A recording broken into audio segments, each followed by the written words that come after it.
Tahimik! Section honesty! Paakyat pa lang ako ng hagdanan, dinig ko na yung mga bunganga nyo! At ikaw, Miss Angeles, nasa harap na ako, hindi ka pa rin tumitigil ka-makeup dyan! Hindi ka naman gumaganda! Naiinis ako! Sige, get one whole sheet of paper, mag-short quiz tayo, 1 to 100! Hala! Paano naman? Hindi naman kami na-review! Miss President, gawa ka na ng paraan. Dali, lapit ka kay ma'am. Miss Di Mautakan, may tanong lang po sana kami.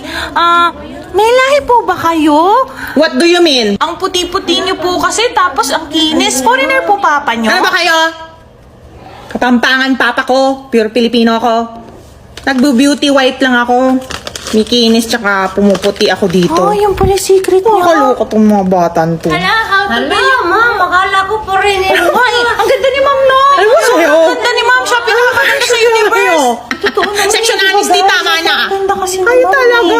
Nakakaloka kayo. Tahimik na daw. Sige, tago nyo na yung mga papel nyo dyan. Di na tayo magkuquiz. Mag-film showing na lang tayo. Miss President, come here. Anak, alika. Alika, kunin mo yung USB sa faculty ko. Doon tayo mamili ng movie, ha? Anong gusto nyo? Korean novela?